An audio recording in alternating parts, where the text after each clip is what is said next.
Welcome to Unveiled, the Hampton Police Division podcast where we dive into the world of policing. I'm your host, Chief Jimmy Weidman, and today we're joined with Ms. Karen Berman from the Forensics Unit and Ms. Teresa Jones from our Crime Analysis Unit. Oftentimes when people think about police work, they think about those sworn positions, that essentially being the men and women that are actually boots on the ground in the patrol cars, in the neighborhoods. But another significant, important part of the police division is our complement of professionals, professional non-sworn staff. And Ms. Berman and Ms. Jones will represent that. And we're going to talk a little bit about the career fields they've chosen with the Hampton Police Division. Ladies, please feel free to introduce yourselves. I'm Karen Berman, and I'm a Master Forensic Specialist with the Hampton Police Division. I've been employed for 24 years. I started off as an intern and went on to be a forensic specialist in 2000. I'm a graduate from Christopher Newport University with a bachelor's in biology and a minor in chemistry and forensics. While there, I started working for Suburban Transport. We did removals of individuals from crime scenes and hospitals and homes.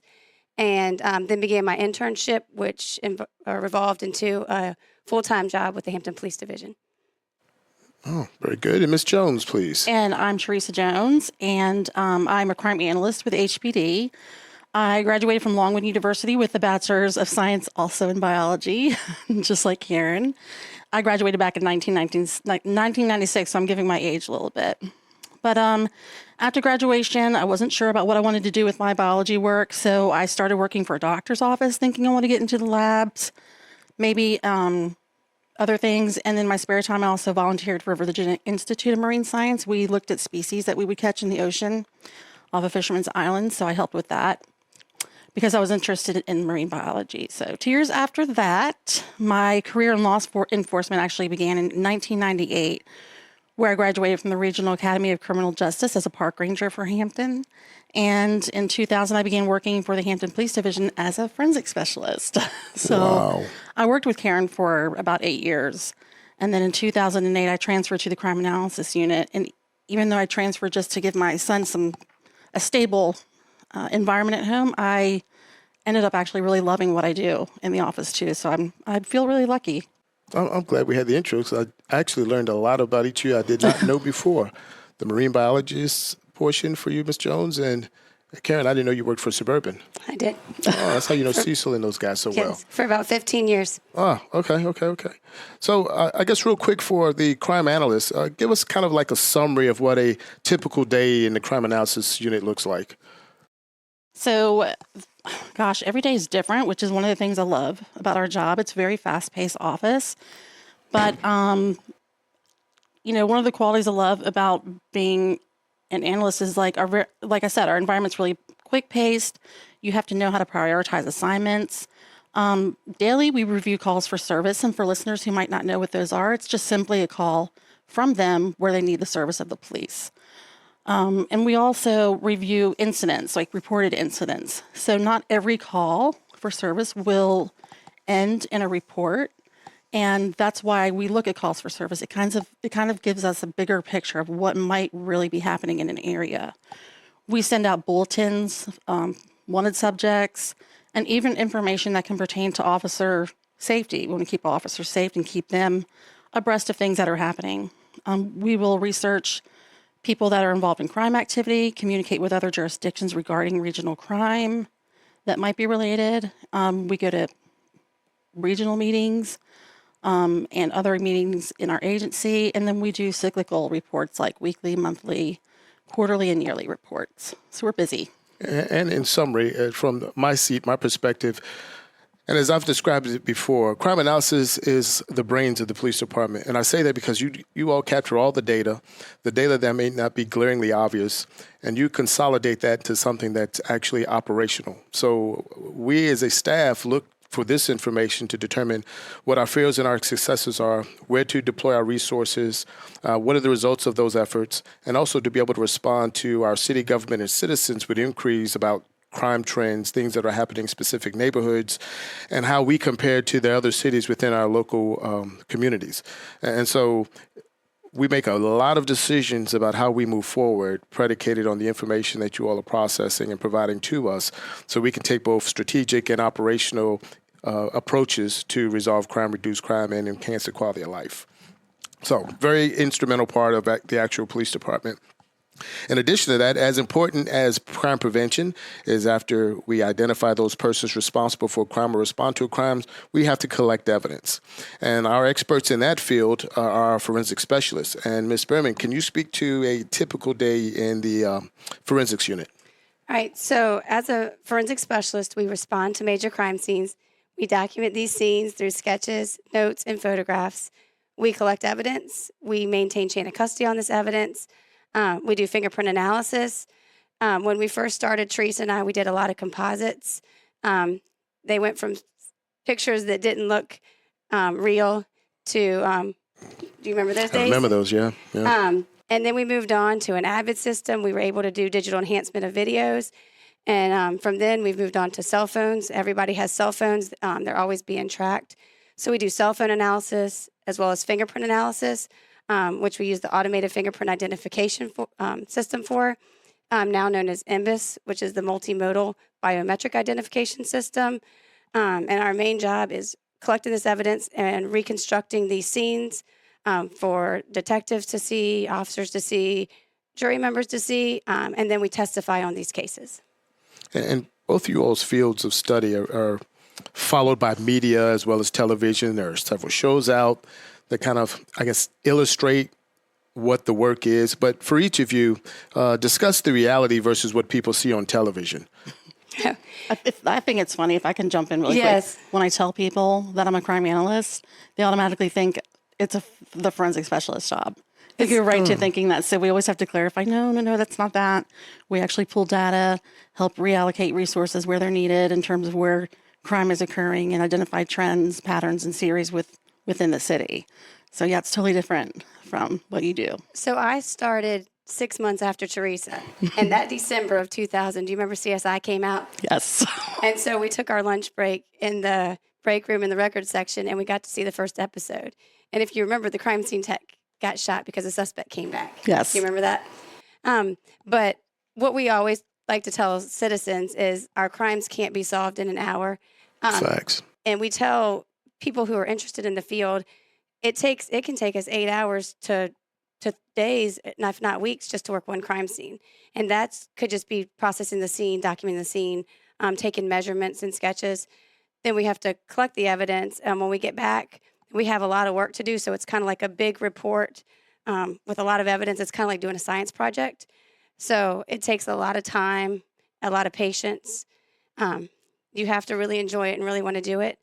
The nice thing, though, is we're not stuck behind a desk all day. We're out at these scenes and dealing with officers and detectives and attorneys if they come to the scenes as well. And from what I've heard from you all's background, there's a strong influence in the biology discipline. And is that accurate, and is it applicable to the work you do in crime scene? Yes, it is. I'd say it starts in the lab. In the lab, we are dealing with evidence. DNA is a big thing you guys will always hear about. We teach the officers how to collect the DNA. We're swabbing for evidence, and then we also have the lab aspect. So we have our crime scene side, and we have the lab. So say we're at a crime scene and we collect a firearm. We're going to process it for fingerprints. We're also going to swab it for DNA. And that swab we will actually send to the lab. It's called the Department of Forensic Science. And the main one we use is actually located in Norfolk. There's 4 in the state. So we'll send the swab to the lab and they'll analyze it. So we have the crime scene side, and then we actually have the lab side. But in terms of the classes that we took in order to get our biology degrees, yours may differ a little bit from me, but I took, anatomy and physiology, chemistry, inorganic and organic chemistry, which it definitely plays into all of that. I took plant morphology, so you can understand how plants develop and spread their seeds, and sometimes that can actually be helpful when you're at a crime scene, because if that plant's not native to this area and they're on the clothes of somebody, you've got something that can help track you back to a certain area where they're native to a specific area and so forth. So yes. No, that's good. That's good. I hadn't thought about that part of it. It's relevant. So for crime analysis, and how does that help us with our reduction in crime and deployment of resources? How do you see that plugging into what we do every day? I gave kind of like a brief summary of how I see it, but from your position, where do you see that, your role? So I think a lot of it is trying to meet what our demands are. So when you are analyzing calls for service data and the amount of reports that are occurring, I think it's really important to think about your resources and are we meeting our current demands that are happening. And so we will, do reports that help with that. I do a report every 3 years that helps with resource allocation. It allows us to see if we are short a number of officers on certain shifts. Am I following the question that you were asking? No, yeah, absolutely. Okay. Keep going. And I think a lot of times we've kind of evolved into where we can now send officers to the street level and focus on street level crime, like where specifically it's happening. And I know you've probably heard of the 80-20 theory, and that is that a large portion of our crime occurs in only small amounts of our streets. So if you can get to the street level of where your crime's occurring, you can really use your resources to make the best effort in mitigating crime. And it helps us with our communication to the community, whereas they may think that crimes run rampant. And ideally, consistently, we have a small percentage of people that are responsible for a majority of the crime. That's true. And so with our new approaches and by being surgical in the identification and application of resources to those people in those places, we're more effective as reducing the amount of crime, because when we take those people off the street, then naturally, by virtue of them being no longer available to commit crimes, our crime rates go down. That's right. And so we've identified the ones that are our primary offenders, and we do that by way of the crime analysis information. We identify the trends, the patterns, the locations, and again, we can deploy our resources more specifically to those areas, to those people. And I think we've been successful thus far with that approach. Back to you, Karen. I haven't forgotten you. So where do you envision crime analysis, the crime scene unit with technology and what have you in the approaching years? So in the approaching years, we're looking at getting Leica so that we can actually do videos, like sketches of the crime scenes with an enhanced system versus just us doing regular sketches. I know the multimodal biometric identification system is working really well with fingerprints. I hope other jurisdictions as well as ours were able to sometimes ID victims of crimes in 5 minutes to 10 minutes. Technology, I guess, will help us be more efficient and more, expeditious in getting information that we need from our crime scenes and from our investigations. But is there any crossover between, and you all wouldn't be able to know, Teresa, you can answer better than anyone, of course, because you've been in both seats. Do you see any crossover between crime analysis and forensic specialists? Is there any opportunities where both those units, although separate, collaborate to get us what we need? Sure. Just being in forensics helped form the basis for which I became an analyst. So I understood the processes by which we would have to work closely with detectives on casework and prepare cases for court with prosecution and or defendant attorneys. So there is a lot of, crossover. There's a lot of crossover with, the data too sometimes. Yeah, you assist us a lot. Whenever I get a call that somebody needs help, call Teresa Jones. Okay. And she helps us on the spot. And we make, maps for court presentation as well, especially if there's sketches and so forth. So, but specifically, I'm trying to think of where that crosses over. Well, to your point, you mentioned maps, like crime scene overviews. I can see being applicable, especially if you have a larger crime scene or different locations in close proximity. You can draw the relationship between the two. Right. Investigators now can take that information and see where the, consistencies or inconsistencies exist between what you know of an area or data of a person and what you're collecting as evidence at a scene. So I see a bunch of opportunities. And what we try to do and what we're doing better now, too, is having a team approach when we investigate major case crimes, where crime scene is automatically going to be there, but crime analysis is coming out and giving us victimology information, suspect information about particular patterns that might be in a certain area or attributed to a certain person. So those opportunities exist, and it's so, organic. We don't identify and notice that it's occurring. Right. And so the good thing, too, about having an agency, medium-sized agency, is everybody knows each other. So there are relationships, and it's always better to have that face time and have those, relationships before it's crisis time. And I think we operate and navigate through problems smoother that way. So, yeah, we have that as a benefit for ourselves. I see where it says forensics units respond to a wide range of complaints. Talk about the first call you responded to, which scene you found to be most difficult to deal with. So I started off as an intern in early 2000s, and it was just me and my sergeant that day, and we went out to an attempt sexual assault, which was neat. I didn't know anything about forensics, so I was learning. I was just the helper. As my sergeant likes to say, I'm the water boy. I was the water girl. So I was in charge of bags, but I learned how to take pictures and collect evidence. And the suspect actually lived around the corner. So when forensic specialist Linda Woods came in, she was able to work the secondary crime scene. And then fast forward to 6 or 7 months later was my first day by myself, again with my sergeant. So she took me out to a bank robbery. And then you learn about all the other agencies we work with. So the FBI came out. I think Secret Service was there. And so we dealt with them. And then my first day by myself was kind of unique. I was working with Master Forensic Specialist Linda Woods again. She had gotten into the Forensic Science Academy. So she left me and I was on my own, but I was ready to be released. And I had a right broken arm. And I had scenes from 7 or 8 o'clock that morning all the way till about 8 o'clock that night. The first one they called me out was to bones, and they directed me to some bones that they found in front of a school. So I took them back to headquarters and dried them down until we could get them to the medical examiner's office located in Norfolk. Then I went to a shooting into an occupied dwelling. They couldn't locate the bullet hole through the carpet. It was an apartment complex. So I went there with a dowel rod, and we located that. And while I was there, there was an officer involved with Officer Hess on Bell Street. So I got called out to that and did video, photographs, sketches, and worked that through.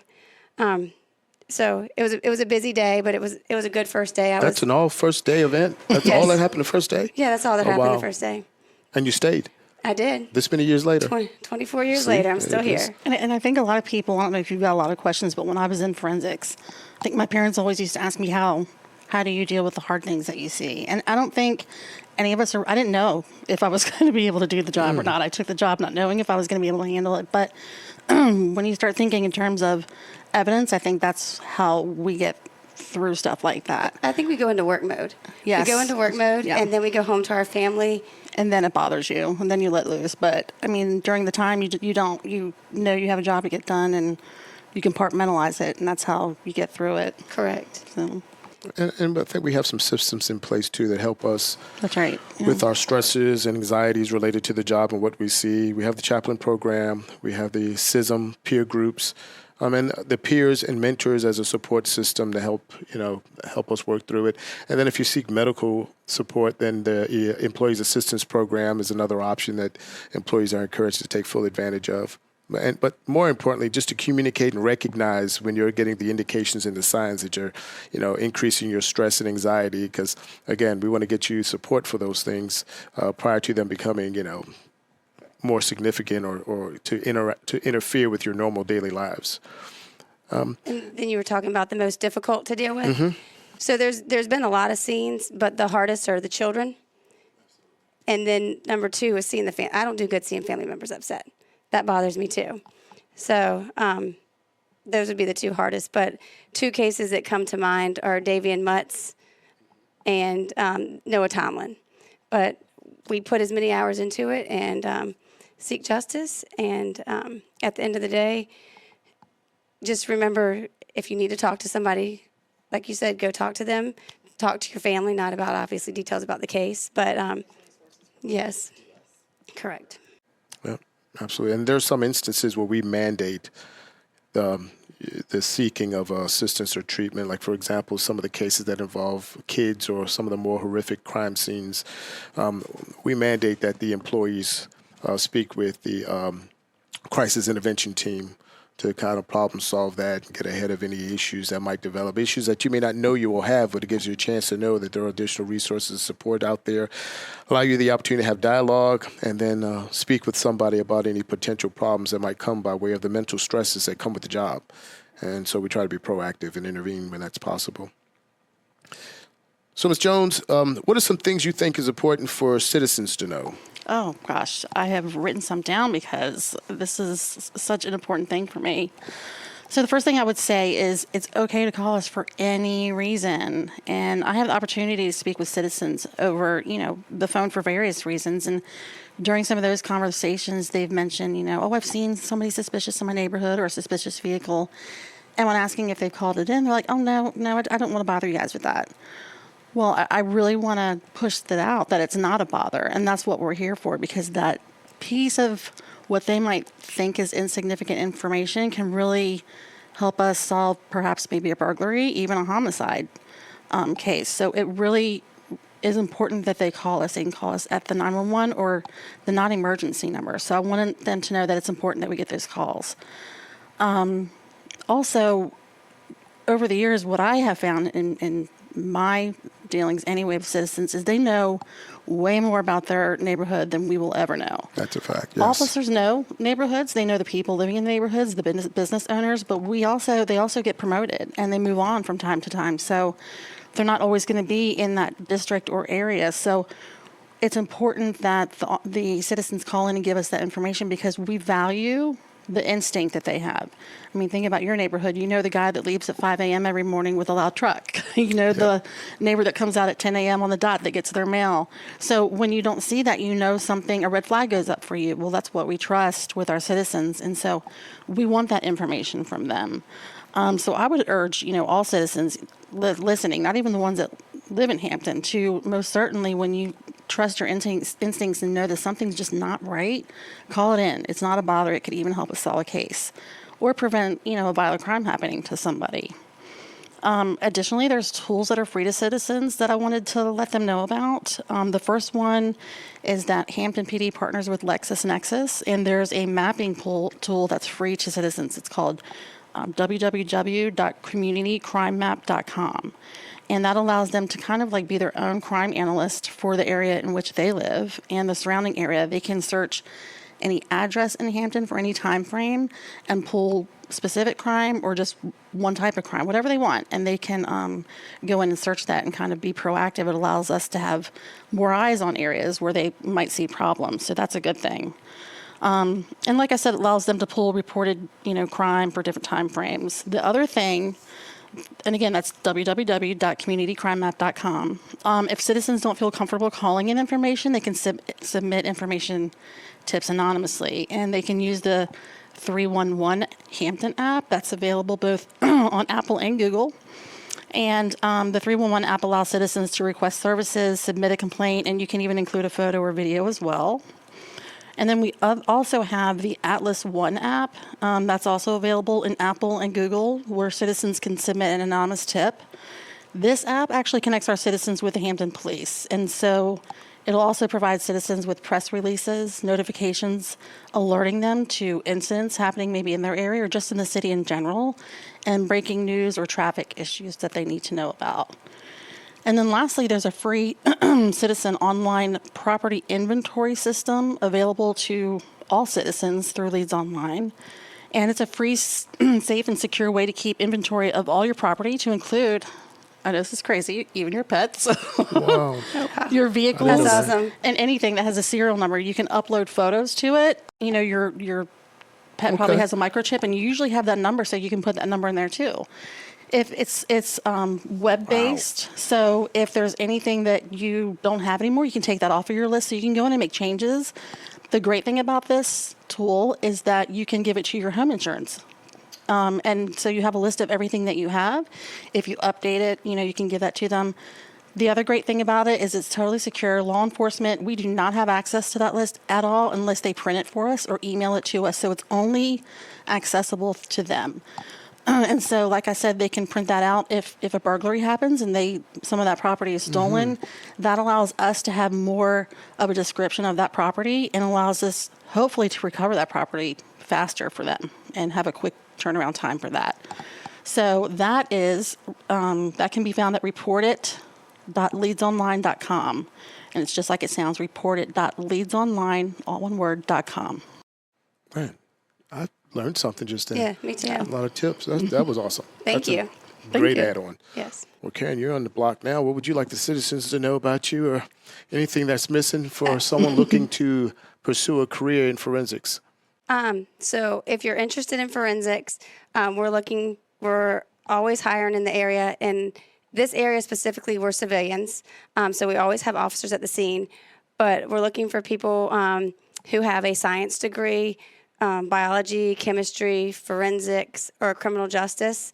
You don't have to know everything about working a crime scene.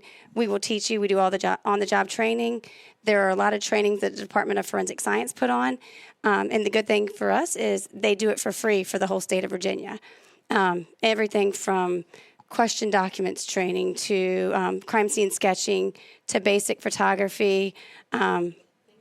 Yes, latent fingerprints. That's not a free one, but you got me for that.